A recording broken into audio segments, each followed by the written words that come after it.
Anyway, I've got a question here about the lead character. The cad, Rupert Campbell Black, was supposedly based on a real-life member of the upper classes. Any idea who it could have been? Michael Heseltine. Oh, no. OK. Phil? Mark Phillips. No. His wife is more famous than him. His first name is Andrew. Is it Prince Andrew? No.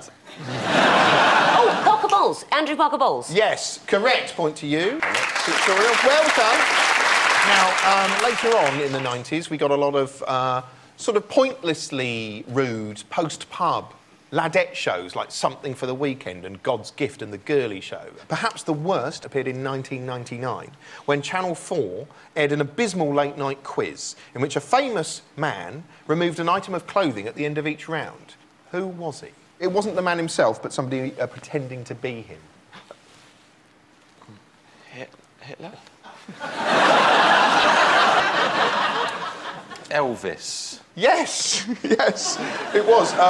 We'll show you it now. I must warn you, this is gruesome, gaudy, depressing, and a little bit dicky. Welcome to Naked Elvis! Time has come where the man himself is going to get completely bare-assed naked!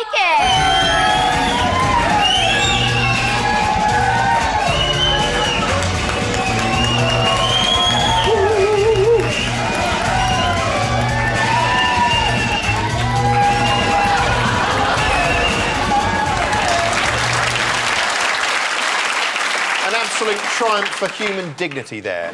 TV should, of course, educate, entertain and inform, or failing that, just show us a man windmilling his dick around for no reason whatsoever. Because it's easy to think now, God, TV is as gaudy and it's never been as horrible as it is now. And you see that was 10 years ago. That would just not go out, I think, anymore on Channel 4. Would you be surprised to switch on and see that? Depends what you were watching. If it was CBeebies, then yeah. Or the news, if McDonald got up and just started wiggling it around. Yeah, but to be fair, if Trevor McDonald did get up and do that, it would be the news the next day. They have to show it. Finally. So, moving on. At the beginning of the 90s, the only bit of explicit filth you could legally get your hands on was called The Lover's Guide. And it was a multi-million selling educational video that featured real sex in it. It was also biologically grim in places. Now, the producers have decided it's too explicit to broadcast. Here's a section. We can show it to our guests. We're going to cut away when it gets too hot for TV. In the meantime, you and I can enjoy watching this thought-provoking lesson in love. Now... Charlie, if this is Two Girls, One Cup, I'm going to punch your life. No, this is a genuine educational sequence from The Lover's Guide. Are you ready? Eyes locked on the screen, please. I'm sat next to a lady. I feel a little bit... You enjoy yourself. Your time starts. Your time starts now.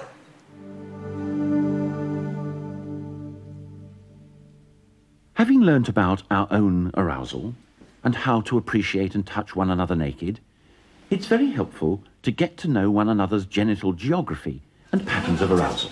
Insert a finger into the vagina and feel its walls. They're wet and crinkly. Push your finger in a little more until you come across something that feels like the tip of your nose. This is the woman's cervix, or neck of the womb. A man's genitals are easy to see, though many women haven't taken the trouble to have a detailed look. Start with the penis itself first, because it's the most obvious. Pull back the foreskin, if the man has one, to reveal the glands or head. A man's G-spot is centred in his prostate gland, which can be reached by inserting a well-lubricated finger into his anus. After these exploration sessions, take time, either then or later, to share what you've discovered. What was new? What surprised you? If necessary, go back and repeat any of this.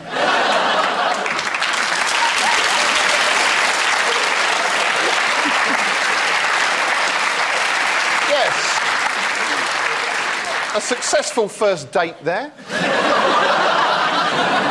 Now, Jack, you were reacting throughout that like a 6-year-old on a ghost train. Yeah! It was just harrowing. He did have one of those cocks, and I'm fairly sure that I did hear an "ah, bless" from the front. I think that seems like staggeringly bad relationship advice. remove just the bottom half of the clothes, sit and examine each other like a sort of bored GP and then share the bond. Are you saying doesn't bring that crackle into your love life? What actually makes a first date go with a real bang if you do that, if you go in there and then bunch of flowers.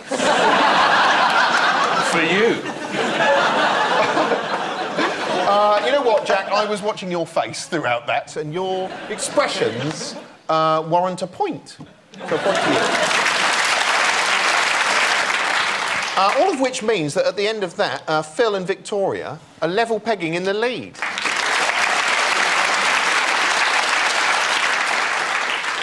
Now, in these heady days of 24-hour Wi-Fi connectivity and red button hijinks, it's easy to forget that not so long ago, the pinnacle of interactive television was phoning a TV show on a telephone with a twirly cord and a receiver the size of a dog's limb. Incredibly, this formed the basis of an entire programme. It was called Ring My Bell, and it was ahead of its time in that it should have gone out at 4 a.m. when no one was watching. Here it is.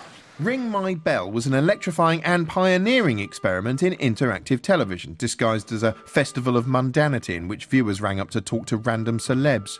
The show was hosted by early 90s TV fixture Laurie Pike, who was chiefly famous for her kooky D-like dress sense and her catchphrase, which consisted of her saying hello, then stating her name. Hello, I'm Laurie Pike, and it's time to ring my bell. Better than end of the show, I suppose. Each episode featured a row of decorated booths containing stars, from the outrageous and shocking... We have the artist Andre Serrano. He works with menstrual blood, semen, and the Ku Klux Klan. ...to the politically earnest. The whole world needs revolution. ...to the scorchingly sensual. The criteria for building roads and building railways is different, and it's slanted in favour of the road network. Is it hot in here, or is it just me? Of course, the inherent problem with the format was that the director cut to whichever booth featured the most interesting conversation, although since the show was live, that meant in practice you cut to a booth in which something interesting had just finished happening, leaving the viewer to mop up the conversational dregs. But the actual, you yourself... Still, whichever way you cut it, this was groundbreaking TV. Although by groundbreaking, we mean literally digging a hole in the ground. I thought we were going to have a nice, sensible conversation, but we haven't, have we? Goodbye. Goodbye.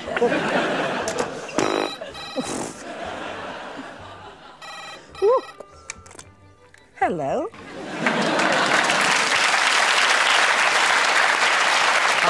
Ring My Bell is a type of show you just sort of don't get anymore. You simply wouldn't get something that dull, I think, these days. It's a good idea for a show, though, actually. I mean, done appallingly badly because of the people they chose and the way they filmed it.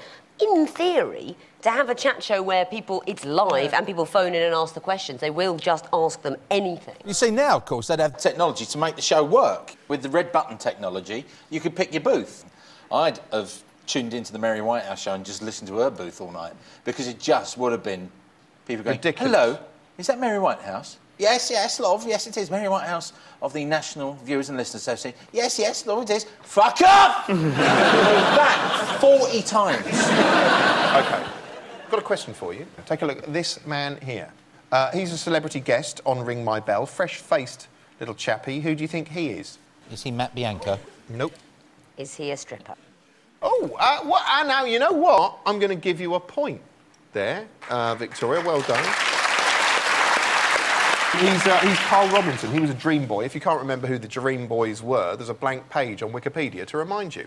As you might expect from a show that consisted of randomly cutting from one phone conversation to another, Ring My Bell was 90% banal chit-chat, as we'll see now. It happens every day, yeah. Yeah. But, it's up to people, innit? Yeah, if you want to talk about oral sex, that's fine. Thank you. Bye. OK, bye. Hello, who am I speaking to, please? Hello. Hello. Hello. Dream boy. You're my first dream boy. I've never spoken to a dream boy before. Have you never had a dream boy before? No, I haven't. What are you doing next Saturday? What am I doing next Saturday? Do you want to come out to dinner with me? Do you want to come out to dinner with you? I'm a dream girl. You're a dream girl? I am. Oh, I see. What do you do? Do you take your clothes off as well? Oh, only if you ask me very nicely. And never on the first date. Only if I ask you very nicely. Oh, my God. What do? I'm an aromatherapist. You're a what? Aromatherapist. An aromatherapist? Yeah. Oh, I see. Very interesting, all those nice aromas. Well, Lovely, lovely, very interesting. That's actually the most stilted conversation I've encountered since I overheard two stilt walkers having an awkward conversation about stilts in a stilt shop made of stilts in Stiltfordshire. Stilty, stilty, stilty, stilty, bloody, bloody stilts.